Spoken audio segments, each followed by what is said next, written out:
En esta sesión abordaremos los aspectos fisiopatológicos más relevantes de las convulsiones para una terapéutica razonada, es decir, un manejo farmacológico integral. Antes de como tal abordar en ello, tenemos que hacer una breve revisión sobre las propiedades de la membrana plasmática. Tenemos, por ejemplo, que de acuerdo a su biofísica, actúa como un condensador. ¿Qué es un condensador en física propiamente? Es un dispositivo capaz de almacenar cargas separadas, compuesto por dos placas paralelas, que en el caso de la membrana, las dos placas paralelas se trata de la bicapa lipídica, es decir, las dos hojas que se encuentran mirando hacia el líquido extracelular y la otra hacia el líquido intracelular. Y bueno, ¿qué es lo que va a dar como tal este voltaje de membrana en reposo? Pues las distintas concentraciones de iones, tanto en el líquido extracelular como en el líquido intracelular. Por ejemplo, el ion de sodio es elevado en el líquido extracelular con respecto al intracelular. En cambio, el potasio debe de ser mayor en el líquido intracelular y el calcio mayor en el extracelular.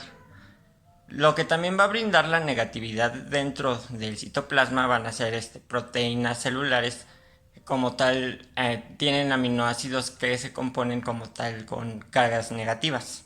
Eso también va a brindar las condiciones para que nuestra membrana en reposo como tal, su voltaje sea de menos 70 milivoltios. Ahora, ¿cómo es que se conserva esta diferencia entre concentraciones en un compartimento y otro? Pues tenemos varias bombas, pero ahora la que más nos importa es la bomba sodio-potasio ATPasa, la cual va a ser de transporte activo primario y va a utilizar la moneda energética clásica, es decir, el ATP, para sacar tres moléculas de sodio e introducir dentro del citoplasma dos moléculas de potasio. Y bueno, ya después de abordar en esto, ahora vamos a hacer una revisión sobre como tal los cambios que ocurren en el voltaje de membrana durante un potencial de acción. Por ejemplo, tenemos el clásico experimento de calamar, de nervio de calamar, en el cual lo estimulas en una determinada zona y si das un estímulo infraumbral, es decir, el umbral es el estímulo necesario que se requiere para desencadenar un potencial de acción. Por ello se dice que en el potencial de acción es la ley del todo o nada. O generas el potencial de acción o no lo generas. No hay término medio. En este caso, si damos un estímulo infraumbral, vean cómo cambia la polaridad, pero al no llegar al umbral, va disminuyendo como tal esa propagación de los canales de sodio. Y por lo tanto, se va a recuperar el voltaje de membrana en reposo de menos 70 milivoltios. En cambio, si nosotros damos un estímulo supraumbral, por ejemplo con este color rojo, lo que vamos a observar es que si superamos como tal el umbral, se va a comenzar a propagar a lo largo de los canales de sodio que se encuentran a lo largo de la membrana plasmática. Se va a propagar como tal el impulso y unos canales de sodio se van a abrir y otros se van a comenzar a abrir así en cascada, así como cuando prendes un mechero y prendes como tal una línea de pólvora y todo se empieza a quemar como en una línea. Así va a ocurrir en este caso. Llegamos al pico máximo de estimulación, o sea, de apertura de canales de sodio, y más o menos en este punto es cuando se inactivan los canales de sodio. Y de ahí va a comenzar a descender el impulso y se va a recuperar como tal el voltaje de membrana. Es decir, se va a comenzar a repolarizar. En esta fase tenemos dos componentes. Uno es el periodo refractario absoluto, en la cual por mayor que sea el estímulo que tú le brindes a la membrana plasmática, no vas a generar otro potencial de acción. Y tenemos otro que es el periodo refractario relativo, en el cual sí puedes desencadenar otro potencial de acción, pero requieres un estímulo aún mayor que el inicial para desencadenar otro potencial de acción. Pero en este caso se comienza a repolarizar la célula hasta que llegamos al último periodo, que es en la post-hiperpolarización, en la cual ya está actuando la bomba sodio-potasio ATPasa y otros cotransportadores de otros iones, para poder regular como tal las concentraciones de iones intra y extracelulares que se encontraban en estado basal de la membrana. Ahora, ¿qué es lo que va a ocurrir en esta gráfica como tal? ¿Qué es lo que va a ocurrir con respecto a la permeabilidad? Pues bueno, primero tenemos al sodio. Vean cómo cuando se desencadena el potencial de acción, bueno, esto es como tal la concentración basal de sodio, bueno, la permeabilidad, y cuando se desencadena el potencial de acción, su permeabilidad aumenta. Pero al casi llegar a la punta del potencial de acción, se comienzan a inactivar los canales de sodio y va disminuyendo progresivamente su permeabilidad.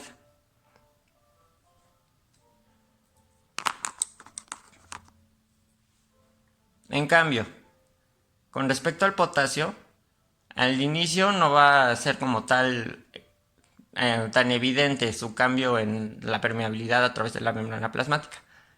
Pero cuando se comienzan a inactivar los canales de sodio, vemos cómo va aumentando progresivamente la fuga del potasio que estaba dentro del líquido intracelular y se escapa hacia el líquido extracelular, lo cual va a culminar en la repolarización de la membrana, es decir, la fuga de potasio dentro de la célula hacia afuera va a ser lo que va a hiperpolarizar la célula. ¿Por qué? Porque estás perdiendo cargas positivas y por lo tanto haces más negativa la membrana. Y vean cómo conforme va avanzando el potencial de acción, la permeabilidad del potasio va disminuyendo. A medida de que se activan los mecanismos reguladores como la bomba sodio-potasio TPase y otros cotransportadores, ya sea de transporte activo primario o secundario. Y bueno, como tal, esto se los menciono para poder correlacionarlo a la configuración de los canales de sodio. ¿Por qué? Pues porque los canales de sodio van a ser un blanco farmacológico que vamos a utilizar en los casos de epilepsia. Tenemos tres configuraciones. Mi mnemotécnico como tal para las configuraciones es Caín.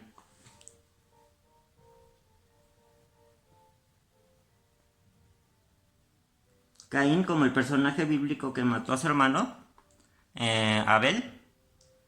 Tenemos que C es cerrado, A de abierto e IN de inactivo.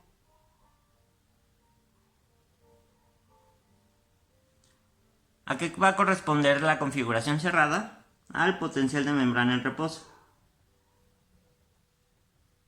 Es decir, a los menos 70 milivoltios que se tienen normalmente.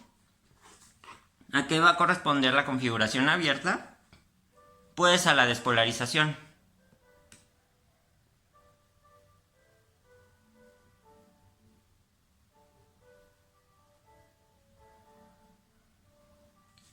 ¿Y a qué va a corresponder la configuración inactiva? Pues al periodo refractario.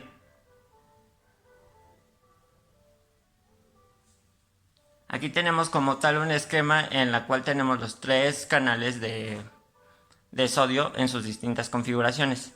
Vean cómo en el estado cerrado tiene dos compuertas. Una es dependiente de voltaje y otra dependiente de tiempo. Mientras tanto, lo que va a ocurrir como tal, la compuerta dependiente de voltaje se va a modificar cuando disminuye la polaridad de la membrana, es decir, cuando se hace menos negativa, cuando se despolariza. Eso va a ocasionar que se abra el canal de sodio propiamente. Esta es la configuración cerrada en potencia de membrana en reposo sin estímulo o con un estímulo muy bajo y no alcanza a llegar como tal el estímulo, por ejemplo, este canal. La A de abierto durante la despolarización. Recuerden, despolarización porque pierdes la polaridad y repolarización porque recuperas la polaridad de la membrana. C cerrado, potencial de membrana en reposo. A de abierto durante la despolarización. E IN como Caín. De inactivo durante la repolarización. Se va a inactivar propiamente este canal de sodio por esta compuerta dependiente de tiempo. Esta de dependiente de voltaje pues cambia con el voltaje, no hay de otra. y va a permanecer abierta. Pero cuando ya alcanzas como tal la punta del potencial de acción se va a inactivar porque esta compuerta depende de tiempo. Y por lo tanto va a cerrar el canal y no va a permitir la entrada de iones sodio. Es uno de los factores que va a contribuir a la autorregulación propiamente del potencial de acción y que no se propague patológicamente como en estados propiamente anormales, como en el caso de las convulsiones o en la epilepsia.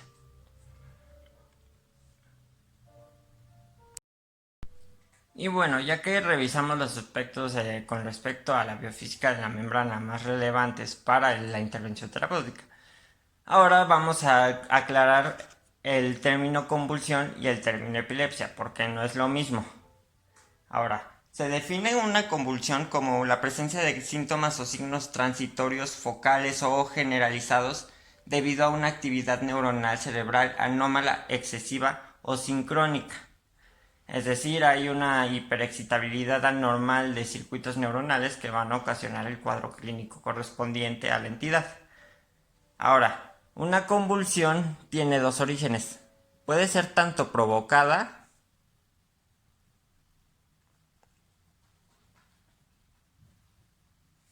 como una convulsión no provocada.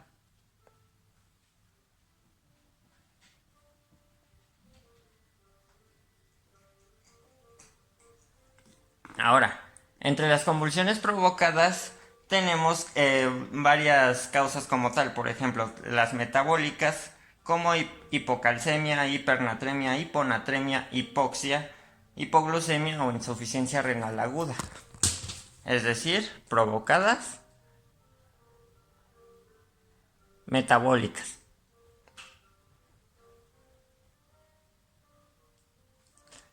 Otras son como tal las provocadas de origen neurológico,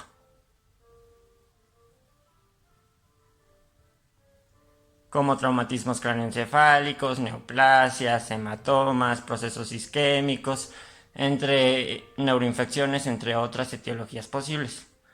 Otras son como tal las relacionadas a drogas o a sustancias de abuso.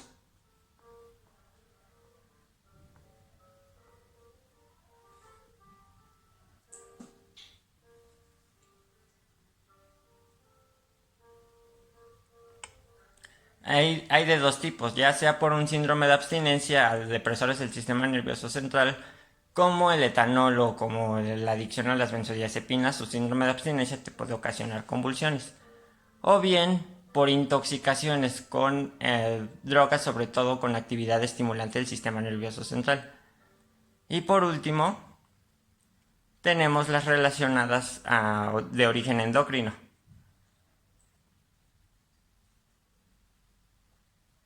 Es decir, hipotiroidismo e hipertiroidismo son clásicos ejemplos y otros trastornos relacionados como tal al embarazo y al puerperio. Ahora, las no provocadas son aquellas que se generan espontáneamente, es decir, son propiamente los trastornos epilépticos. Una crisis o una convulsión no provocada es lo mismo que epilepsia. ¿Por qué? Porque tienes una tendencia crónica de desarrollar dichas crisis. En cambio, si se presenta una convulsión aislada, no necesariamente significa que vaya a presentar una tendencia crónica. Por lo tanto, una convulsión provocada es propiamente una crisis aguda sintomática, es decir, es una que se origina por cuadros cerebrales agudos que ocasionan dichas crisis, sin que necesariamente resulte en una tendencia crónica a desarrollar crisis. Generalmente estas responden bien al tratamiento etiológico y no reaparecen como tal las crisis si se revierte la causa subyacente. En cambio, la epilepsia se define como un grupo de entidades en las que un trastorno neurológico subyacente provoca una tendencia crónica a presentar crisis recurrentes no provocadas. Es decir, las epilepsias tienen como tal características que las diferencian del resto de las convulsiones. Es similar al dogma clásico de que todos los medicamentos son fármacos, pero no todos los fármacos son medicamentos. Igual en este caso. Todas las epilepsias tienen convulsiones, pero no todas las convulsiones son epilepsias. Las epilepsias generalmente se asocian más como una predisposición genética y tienen como tal especificados sus criterios diagnósticos, como la aparición de 2 o más crisis no provocadas, aparece la aparición de una crisis cuyo riesgo de recurrencia es de al menos el 60% de acuerdo a los factores de riesgo del paciente, o bien aquella que se produce por una o más crisis en el contexto de un síndrome epiléptico conocido. Ahora, en resumen, una convulsión puede ser epilepsia y puede revertirse de acuerdo a la etiología, o bien si es no provocada, se asocia como tal al diagnóstico de epilepsia, que es la tendencia crónica a desarrollar dichas crisis. Ahora, de acuerdo a su clasificación, tenemos la clásica, o bueno, como tal la que más acepta es la de la ILAE. Es decir, la Liga Internacional contra la Epilepsia. Tenemos 2 grandes grupos. De inicio focal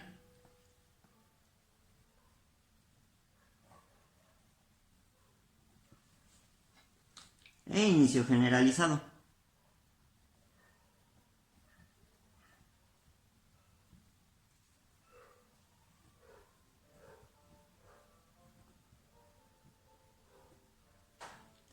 Y aunque como tal no está explícitamente abordado dentro de esta clasificación, lo vamos a adjuntar porque representa una urgencia neurológica muy importante, en la cual, ¿de qué les estoy hablando? Del estatus epiléptico.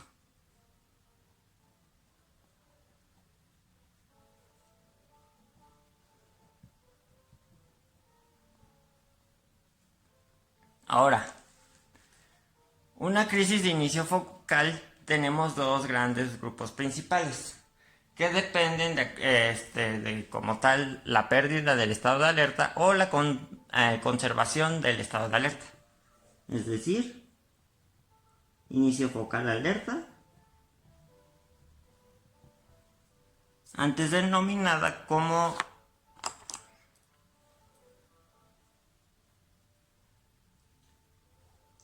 una convulsión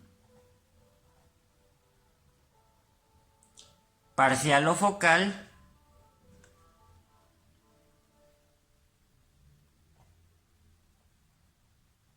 simple.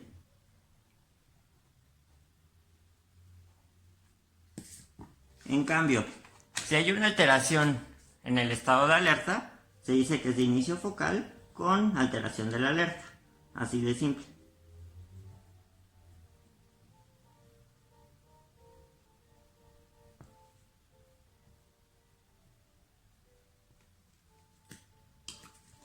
Y antes se denominaba convulsión focal o parcial compleja.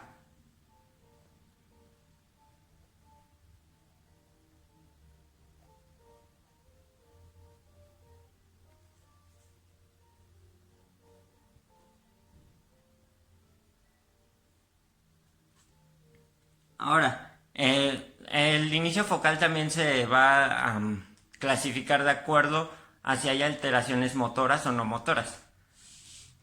Pero no lo vamos a abordar con respecto a inicio focal porque con respecto al tratamiento farmacológico no es tan relevante que digamos.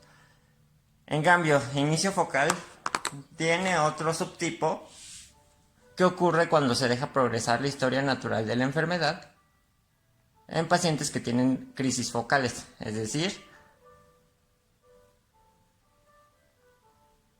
las crisis focales atónico-clónicas bilaterales.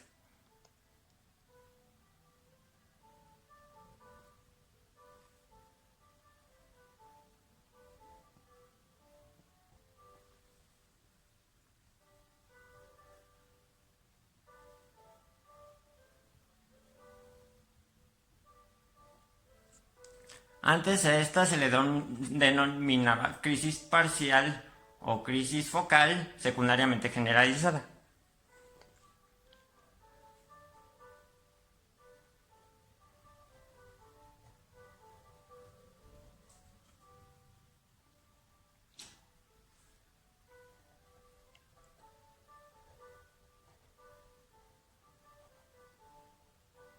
Ahora tenemos las de inicio generalizado. Las de inicio generalizado se van a propagar en ambos hemisferios del sistema nervioso central. A su vez, las de inicio generalizado tienen dos grandes grupos, que estos como tal de motor y no motor sí nos interesan porque son relevantes con respecto al tratamiento farmacológico. Es decir, inicio generalizado de tipo motoras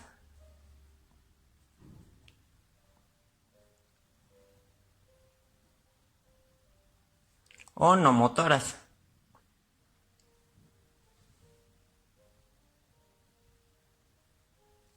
Las no motoras son las denominadas como tal como trastornos relacionados a las ausencias. Es decir, la crisis de ausencia. Y las motoras como tal tenemos varios subtipos, pero en este caso el más prevalente de todos es el tónico clónico.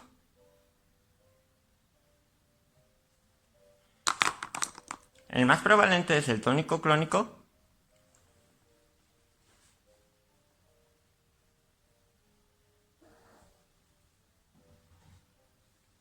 Y el mioclónico,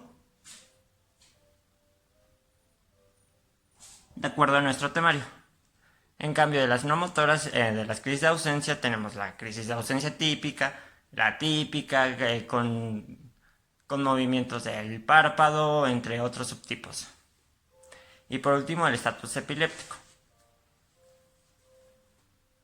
El estatus epiléptico es como tal una entidad que corresponde a una urgencia neurológica. ¿Por qué? Pues porque es una convulsión que se prolonga varían las bibliografías, antes se consideraban 30 minutos, pero con 30 minutos ya tienes una hipoxia sistémica lo suficientemente grande, así que han ido cambiando los criterios, pero ahora se consideran 5 minutos, o bien la presencia de dos o más crisis consecutivas en un intervalo de entre 5 y 30 minutos, sin que entre dichas crisis haya el tiempo suficiente para que el paciente recupere el estado de conciencia.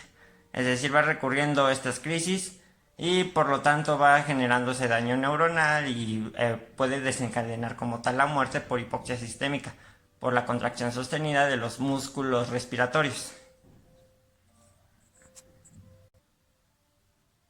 Ahora, ¿cómo vamos a tratar estas convulsiones de acuerdo a su clasificación de acuerdo a la ILAE? Pues comenzando con las de inicio focal, vamos a tratarlas con carbamazepina y levetiracetam.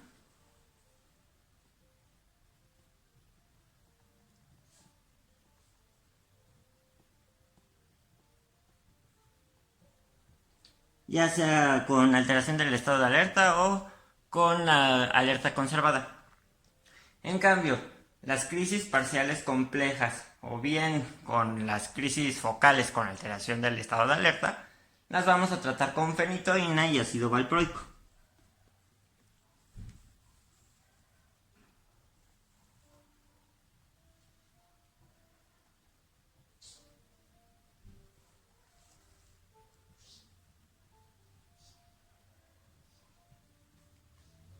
Ahora, las focales atónico-clónico bilaterales o las crisis focales secundariamente generalizadas se van a tratar con carbamazepina.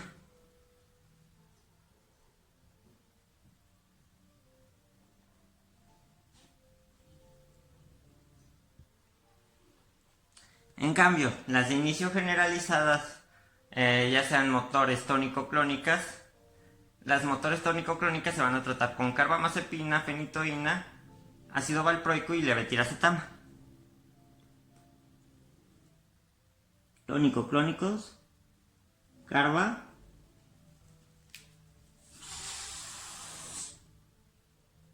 fenitoína,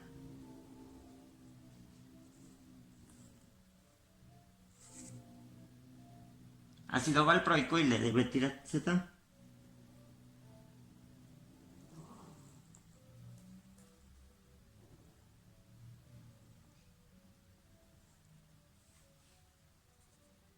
En cambio, las crisis mioclónicas se van a tratar con la motrigina y levetiracetam.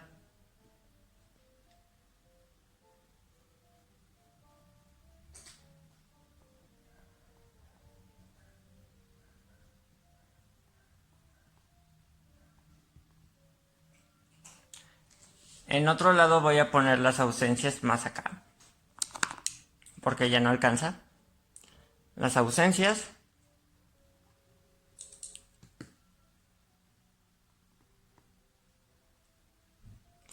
Ahorita veremos como tal su fisiopatología, en la cual corresponde a alteraciones en la permeabilidad de los canales de calcio tipo T de transición o bien de bajo umbral. Bueno, su permeabilidad elevada de estos tipo T van a ocasionar este cuadro clínico. ¿Con qué los vamos a tratar? Pues con bloqueadores de canales de calcio tipo T. Entre ellos, el ácido valproico, la motrigina,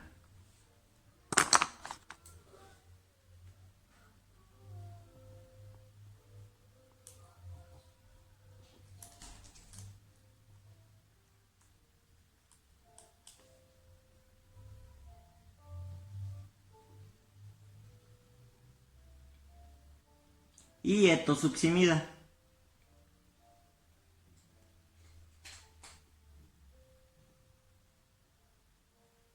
La etosuximida no se comercializa en México debido a la toxicidad hepática que presenta en la población mexicana de acuerdo a nuestra genética, pero de todas formas hay que estar al pendiente con respecto a etosuximida por supuesta hepatotoxicidad, aunque ácido valproico también te da hepatotoxicidad. ¿Por qué? Pues porque para tratar las crisis de ausencia tienes que dar dosis elevadas de ácido valproico para poder bloquear efectivamente los canales de calcio tipo T. Ahora, por último tenemos lo que es el estatus epiléptico. El estatus epiléptico primero se va a tratar con un depresor directo del sistema nervioso central, es decir, con benzodiazepinas. Para el estatus epiléptico tenemos benzodiazepinas, que como tal tenemos diazepam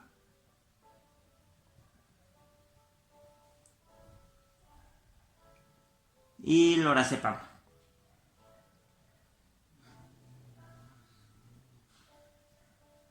Entre otras benzodiazepinas que van a diferenciarse por el tiempo de vida media y como tal por la prolongación de sus efectos depresores del sistema nervioso central. Las benzodiazepinas son agonistas alostéricos del receptor GABA, es decir, van a promover la unión del agonista endógeno, que es GABA, ácido GABA aminobutírico, a su receptor ionotrópico, el cual aumenta la permeabilidad del cloruro y va a hiperpolarizar la membrana. Si hiperpolarizas, alejas del potencial umbral y por lo tanto disminuyes la propensión de dicha neurona a estimularse. También tenemos otro grupo que son los barbitúricos, que el único barbitúrico como tal indicado para estatus epiléptico es fenobarbital.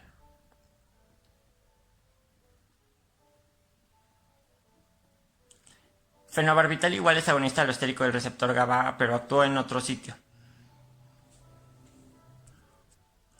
Y por último tenemos a un bloqueador de canales de sodio dependientes de voltaje, fenitoína, perdón.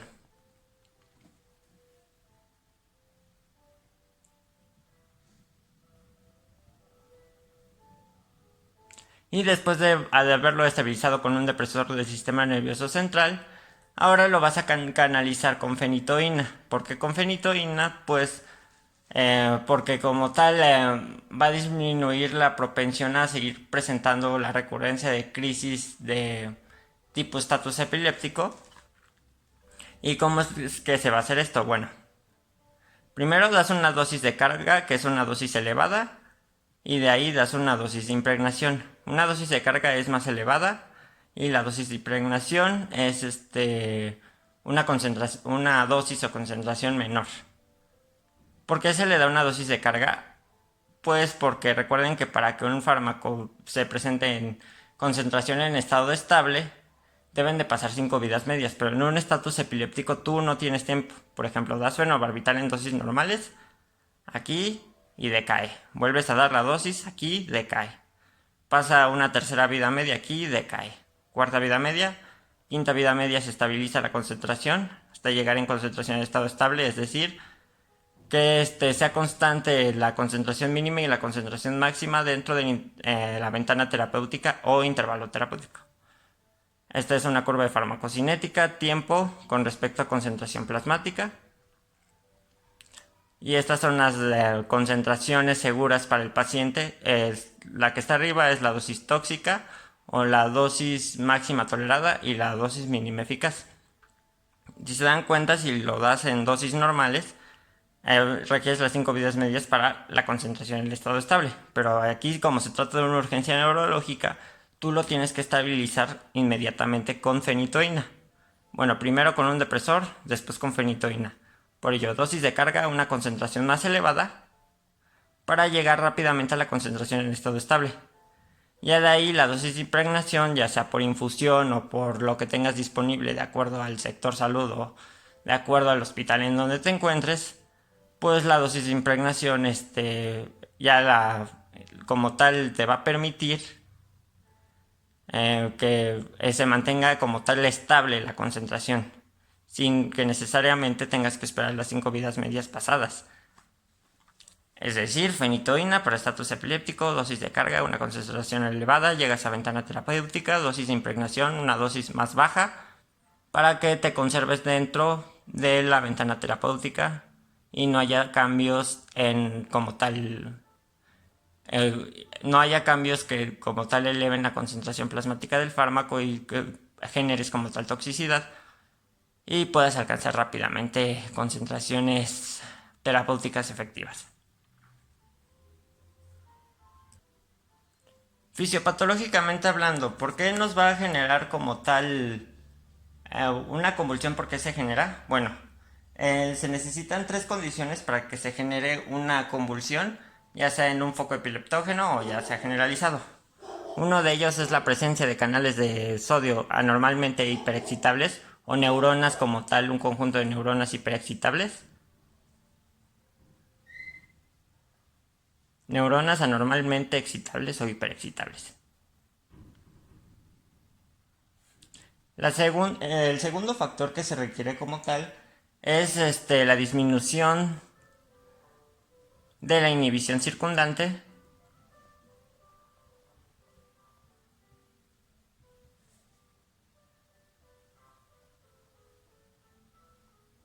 ya sea por las células de la microglía que forman como tal una hendidura que cubre como tal la sinapsis nerviosa o bien sea por lesión de células cerebrales que por ejemplo de interneuronas GABAérgicas que recuerden que el GABA va a producir la apertura del canal de cloruro, entra como tal el cloruro dentro de la célula, hiperpolariza la membrana, pero si como tal tienes daño en las neuronas GABAérgicas, vas a disminuir como tal la probabilidad de que puedas hiperpolarizar una neurona normalmente hiperexcitable. Y el tercer factor es un aumento en la liberación de neurotransmisores excitatorios, principalmente el glutamato.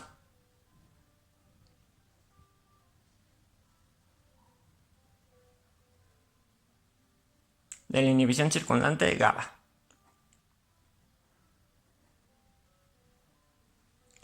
Y como tal, la estimulación depende del glutamato. Recuerden que el glutamato es el principal neurotransmisor excitatorio del sistema nervioso central, mientras que GABA es el principal neurotransmisor inhibitorio del sistema nervioso central. Lo que va a ocurrir con una liberación excesiva de glutamato es que si se une glutamato a la membrana citoplasmática de una neurona, por ejemplo, va a despolarizar esta membrana y va a meterse el sodio, pero también se va a meter calcio. Normalmente una célula normalmente una célula cuando tiene una concentración elevada de calcio intracelular va a desencadenar una cascada apoptósica que va a culminar en la muerte celular programada. Pero pero hay cierto tipo de estirpes celulares como el músculo esquelético, cardíaco, liso, o bien las células endocrinas que requieren calcio para movilizar las vesículas que van a exocitar el contenido de las mismas, o las neuronas que requieren calcio para las vesículas o para la despolarización. Este tipo de estirpes celulares toleran una concentración mayor de calcio, o sea, se despolariza y el calcio entra como si nada porque requieren el calcio para la función celular. Pero en situaciones patológicas donde hay una estimulación excesiva por glutamato, Esta elevación crónica de las concentraciones de calcio intracelulares van a generar un estado patológico que se conoce como excitotoxicidad.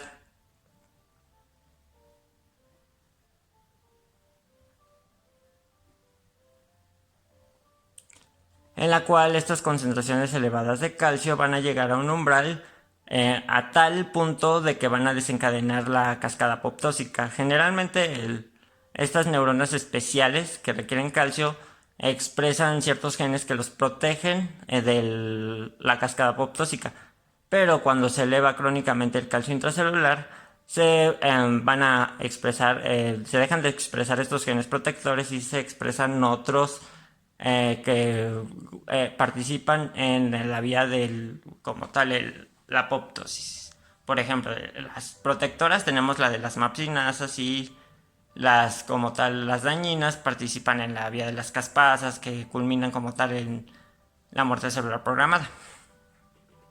¿Por qué? Por el proceso de excitotoxicidad, un aumento crónico del calcio intracelular que va a dañar crónicamente a las células, es decir, el calcio en situaciones normales entra como si nada, pero en una estimulación patológica se genera la excitotoxicidad por aumento de calcio intracelular, más de lo que la neurona puede tolerar tener dentro de su citoplasma. ¿Y qué otros factores van a ocurrir cuando ocurre una crisis convulsiva? Uno de ellos es todos estos neuronas hiperexcitables, disminuye la inhibición circundante, aumenta la liberación de glutamato, pero otros factores son, por ejemplo, en lesiones celulares, por ejemplo, tenemos una neurona, bueno, esta es una neurona a grandes rasgos, que terminó muriendo porque aquí estaba el cuadro convulsivo y sufrió el proceso de excitotoxicidad. Cuando una neurona muere o cuando cualquier célula muere, va a liberar potasio. Por lo tanto, aumenta el potasio extracelular. Y recuerden que el potasio extracelular debe de ser menor en el líquido extracelular y debe ser mayor en el líquido intracelular. Ahora, si tenemos un foco epileptógeno en donde mueren células o mueren neuronas y se libera potasio, cuando una neurona u otra neurona adyacente intenta repolarizarse e intenta sacar el potasio del líquido intracelular al líquido extracelular, va a disminuir como tal la eficacia de la fuga de potasio. ¿Por qué? Porque recuerden que de acuerdo a las leyes físicas con respecto al comportamiento de los iones al paso de distintos compartimentos, va a aumentar la velocidad de difusión de un ion de un compartimento a otro entre mayor sea la diferencia en el gradiente de concentración. En situaciones normales, recuerden, potasio mayor en el líquido intracelular y menor en el extracelular. Pero ahora, si tú esto como tal genera o propicia las condiciones para que la fuga de potasio sea rápida y efectiva. Pero si aumentas el potasio extracelular, vas a disminuir la velocidad de difusión del potasio y por lo tanto se va a conservar en la membrana, no se va a hiperpolarizar la neurona y por lo tanto se va a quedar en el periodo refractario relativo, o bien va a desencadenarse un potencial de acción incluso con estímulos aún menores de los que se requerían normalmente para desencadenar otro potencial de acción. Esto es el fundamento propiamente de por qué una crisis focal se vuelve generalizada, ya sea por lesión del foco epileptógeno que vas lesionando las zonas conforme avance el tiempo, o bien porque las neoplasias generan convulsiones, porque el daño celular genera liberación de potasio, matas dañas neuronas, interneuronas GABAérgicas, modificas como tal la expresión de ciertos genes, aumentas la excitotoxicidad, generación de radicales libres y por lo tanto cascadas apoptósicas y propagación de estímulos nerviosos anormales por hiperexcitabilidad. Ahora, tenemos nuestra clasificación de como tal crisis convulsivas, que a grandes rasgos es focal y generalizada. La focal puede ser con alteración del estado de alerta o con conservación del estado de alerta, de acuerdo al sitio anatómico en el cual ocurra esta crisis convulsiva propiamente. Por ejemplo, si una convulsión focal ocurre en áreas como el lóbulo temporal, no va, va a haber como tal cambios en el estado de alerta. Mientras tanto, También va a haber cambios en el estado de alerta si se produce el foco epileptógeno en áreas límbicas o en el sistema nervioso autónomo o en localizaciones frontales. Pero por ejemplo, en el lóbulo occipital no va a haber cambio en la alteración del estado de alerta. Va a haber, por ejemplo, alucinaciones visuales u otros cambios como tal. Pueden ser alucinaciones o desviación de los ojos, pero no va a haber cambio en el estado de alerta. Es decir, las focales puedes o no tener cambio en el estado de alerta, es decir, simple, con la alerta conservada, compleja, con alteración del estado de alerta, y si es compleja, es en sitios neuroanatómicos específicos como en áreas límbicas, sistema autónomo, lóbulo temporal o localizaciones frontales. Hablo de las complejas o con una alteración del estado de alerta. Y bueno, en este ejemplo tenemos aquí el foco epileptógeno. Ya hablamos de los factores fisiopatológicos. Vas disminuyendo las interneuronas GABAérgicas, vas aumentando el daño neuronal adyacente, vas aumentando la liberación excesiva de glutamato y se va expandiendo una de inicio focal. Por ello es importante que en las de inicio focal se deben de tratar adecuadamente e inmediatamente cuando se diagnostican mediante electroencefalograma. Pero si continúa la historia natural de la enfermedad, se puede ir propagando como tal esta focal hasta llegar a una crisis focal atónico-clónica bilateral. Por ejemplo, aquí está la focal que no fue tratada adecuadamente, se va expandiendo en diversos circuitos neuronales, pero si llega al cuerpo calloso o al complejo de núcleos talámicos, recuerden que el cuerpo calloso como tal comunica ambos hemisferios, o bien en el complejo de núcleos talámicos se encuentran las proyecciones talamocorticales que se van a propagar hacia ambos hemisferios, es decir, de aquí para la corteza de acá o para el área de acá. Y si esta crisis focal no se trata adecuadamente y alcanza el cuerpo calloso o el complejo de núcleos intralaminares por medio de las conexiones, por ejemplo, de las proyecciones talamocorticales, se va a propagar hacia el otro hemisferio. Y de una focal se va a transformar a un atónico clónico bilateral, que es un subtipo de la crisis focal. Es decir, de un sitio en específico se va a propagar a ambos hemisferios y te va a generar el cuadro clínico clásico de la crisis tónico-clónica. En cambio, las de inicio generalizado. Tenemos de inicio generalizado, es decir, que no hay un foco epileptógeno localizado, sino comienza la crisis propiamente en ambos hemisferios. Algunos autores dicen que estas de inicio generalizado pueden ser debido a que el foco epileptógeno se encuentra cerca del sistema reticular activador ascendente y por lo tanto se va a propagar en ambos hemisferios. Pero como tal, a inicio generalizado simplemente inicia propagándose en ambos hemisferios, no hay de otra. Las motoras propiamente dichas, como la tónico-clónica generalizada o la mioclónica, se van a propagar hacia ambos hemisferios.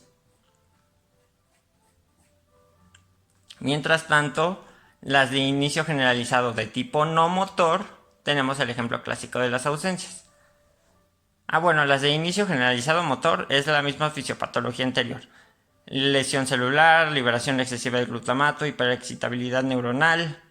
Pero en las crisis de ausencia va a ocurrir algo distinto.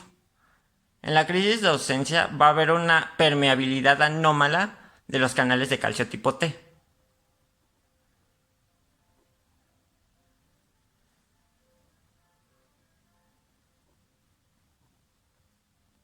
Estos canales de calcio solo se van a abrir cuando la neurona está hiperpolarizada, es decir, cuando una neurona de las proyecciones talamocorticales se hiperpolariza, va a abrir este canal de calcio tipo T y por lo tanto se va a activar el impulso que genera de estas proyecciones. Generalmente estos canales de calcio tipo T, que son de bajo umbral y que requieres como tal un umbral de estímulo muy bajo con calcio para activar el pulso de esta neurona, generalmente esto ocurre en situaciones normales durante la fase 3 del sueño. Los autores describen que durante la fase 3 del sueño normalmente estos canales de calcio tipo T se activan y se registran en el electroencefalograma de ese modo. En cambio, durante las crisis de ausencia, que es una situación patológica, va a haber una apertura normal de canales de calcio tipo T durante el estado de vigilia. Recuerden esto, en estado normal o sano, este canal se abre durante el sueño o durante el ciclo de sueño, durante la fase 3. Pero en estados patológicos va a ser en estado de alerta, es decir, despierto. Por eso se dice que estos pacientes como que se van, como que quedan con la mirada perdida por la activación anómala de estos canales de calcio, los cuales van a ocasionar una actividad rítmica e hipersincrónica de las proyecciones talamocorticales que se van a registrar en el electroencefalograma como las clásicas ondas de ondas en espiga,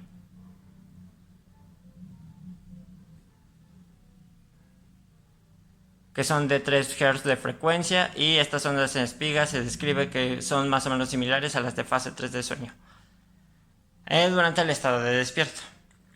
Por ello, a estos pacientes se les da bloqueadores de canales de calcio tipo T como etosuximida, ácido valproico.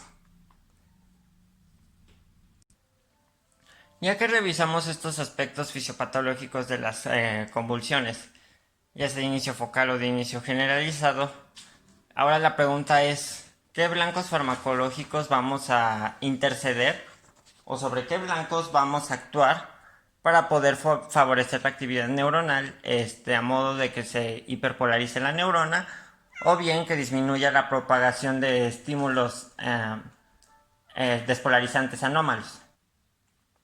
Pues tenemos dos tipos de potenciales sinápticos, los cuales son excitatorios e inhibitorios.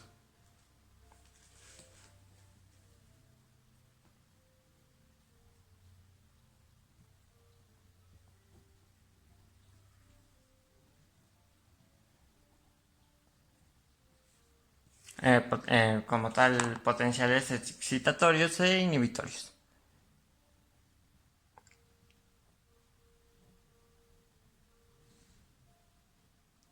De estos excitatorios tenemos los canales de sodio.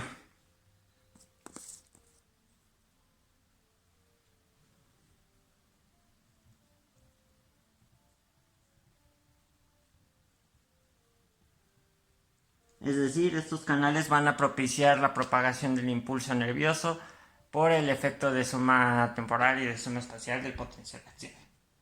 ¿Cómo vamos a interceder en estos canales de sodio que, aclaro aquí, son dependientes de voltaje?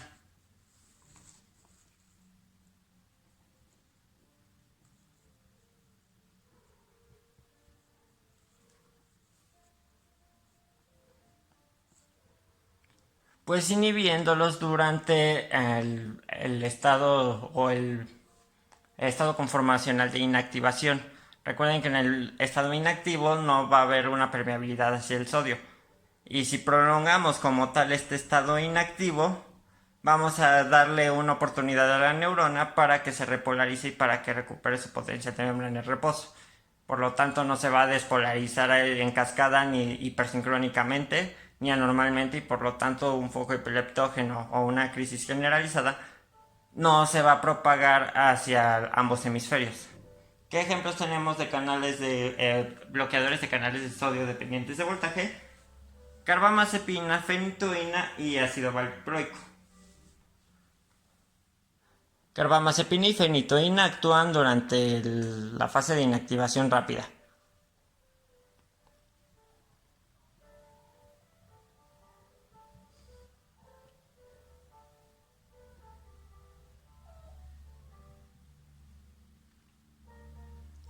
Y ácido valproico.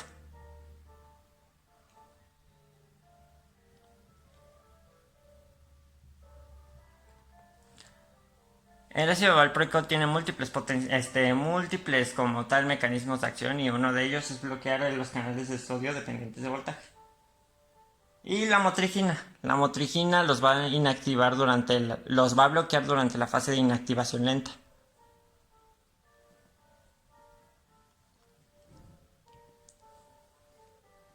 Ahora, ¿de qué otro modo vamos a disminuir estos potenciales excitatorios? mediante el bloqueo de canales de calcio. En el caso de la crisis de ausencia, la que nos compete son los canales de calcio tipo T, de transición.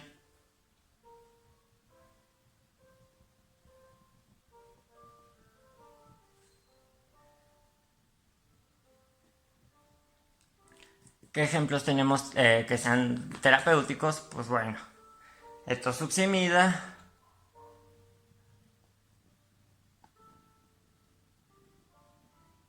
ácido valproico que se maneja aquí en México,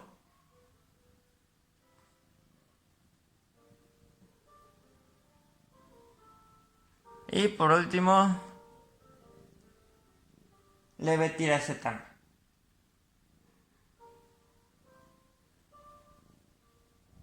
No, pero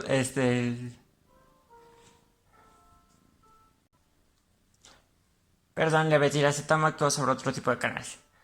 Canales de calcio tipo T, etosuximida y ácido valproico. Ahora, con respecto a los potenciales excitatorios relacionados al tono glutamatérgico, es decir, a receptores glutamatérgicos, recuerden que el glutamato es el principal excitador del sistema nervioso central.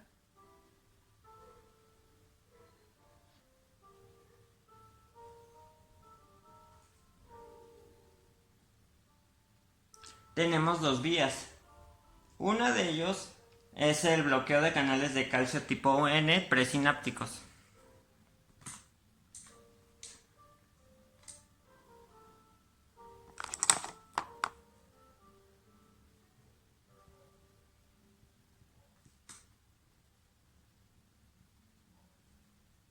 ¿Por qué presinápticos? Porque si bloqueas los canales de calcio tipo N en la neurona presináptica, pues recuerden que el calcio va a movilizar la vesícula sináptica y para la exocitosis de un neurotransmisor. Y para ello se requieren canales de calcio. Uno de ellos es el N. Si lo bloqueas en la neurona presináptica, no vas a exocitar glutamato y por lo tanto disminuyes el potencial excitatorio de dicha neurona y de dicho neurotransmisor. ¿Qué ejemplos tenemos de canales de calcio bloqueadores de canales de calcio tipo N? Pues la motrigina y levetiracetam.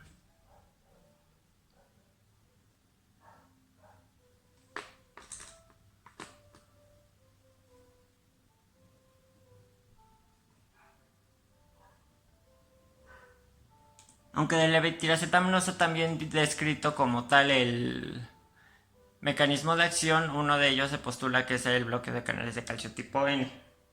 Y otros se establecen que actúa sobre el sistema GABAérgico mediante la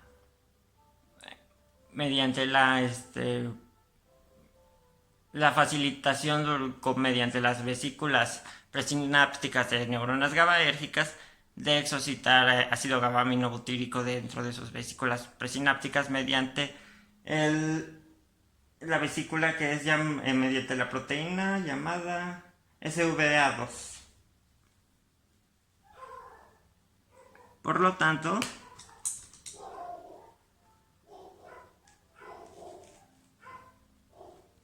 tenemos que del receptor de glutamato vamos a bloquear los canales presinápticos que van a favorecer la exocitosis de la vesícula sináptica, que son la motrigina y levetiracetam, bloqueando canales de calcio tipo N.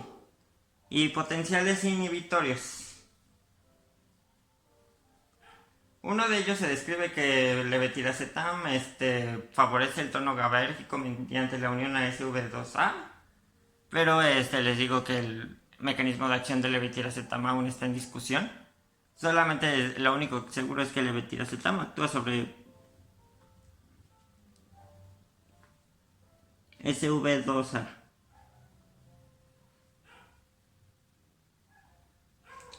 Mientras tanto, de potenciales inhibitorios, recuerden que el tono GABAérgico es elemental en este caso. ¿Por qué? Porque el ácido GABA-aminobutírico es el principal neurotransmisor inhibitorio del sistema nervioso central, acoplado a un canal, es decir, un receptor ionotrópico que favorece la entrada de cloruro. Si metes cargas negativas, alejas como tal el potencial de membrana en reposo del potencial umbral y por lo tanto requieres un estímulo aún mayor para desencadenar un potencial de acción.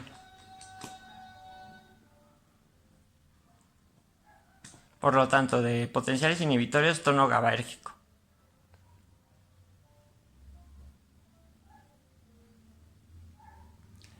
¿Cómo lo vamos a favorecer? Pues bueno, uno de ellos es mediante el aumento de su síntesis o de su liberación, y el otro es mediante la disminución de su degradación. Mediante el ácido valproico se va a aumentar su síntesis mediante la glutamato descarboxilasa, y se va a disminuir su degradación mediante la GABA-transaminasa o semialdehído deshidrogenasa succínica. Y aparte de que también bloquea canales de calcio tipo T y bloquea canales de sodio. En general, para el sistema nervioso central, los blancos farmacológicos se van a describir como una mnemotecnia llamada Salud Doctor.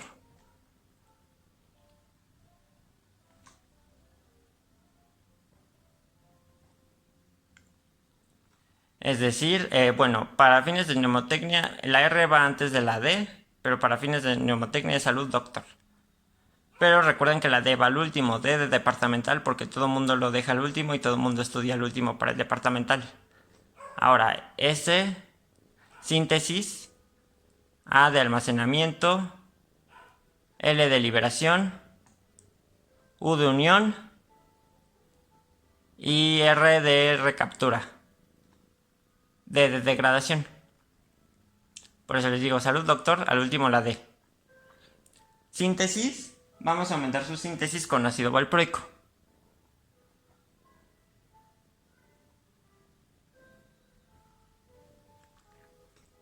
Almacenamiento, pues bueno, se almacena y no hay como tal un blanco farmacológico, pero es el proceso de todos los neurotransmisores dentro de una sinapsis. La L es de liberación, la cual la vamos a favorecer con levetiracetam.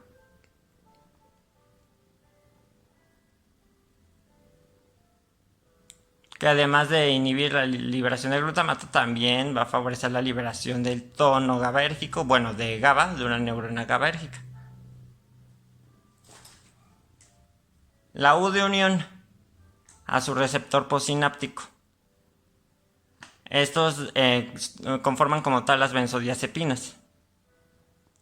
¿Cuáles benzodiazepinas? Pues los agonistas alostéricos del receptor GABA, que favorecen la unión del como tal GABA a su sitio ortostérico y aumenta la permeabilidad al cloruro, mediante benzodiazepinas o bien mediante barbitúricos como fenobarbital. Por lo tanto, con benzodiazepinas o con fenobarbital.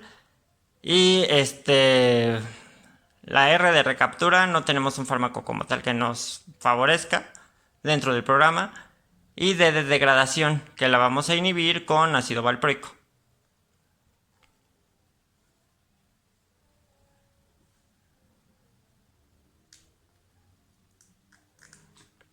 Esto es relacionado al tono GABAérgico, los fármacos que vamos a utilizar para favorecerlo. Y para que recuerden la mnemotecnia. Salud, doctor.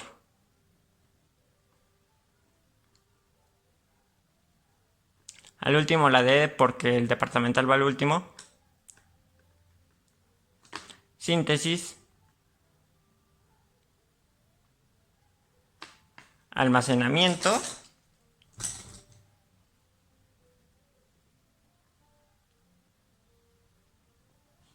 Liberación. Unión. Recaptura.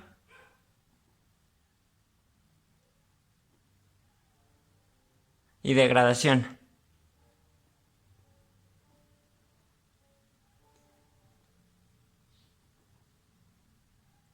Y bueno, esto es todo por parte de esta revisión sobre los aspectos fisiopatológicos y sobre una intervención farmacológica de acuerdo a los potenciales excitatorios, es decir, favorecer los potenciales inhibitorios o bien inhibir los potenciales excitatorios, disminuir liberación de glutamato, disminuir la permeabilidad de canales de sodio, o inhibitorios, favorecer la liberación de GABA e hiperpolarización de neuronas postsinápticas. En la siguiente sesión vamos a revisar como tal el tratamiento farmacológico de la esquizofrenia. y propiamente de la psicosis, que es lo que más nos compete.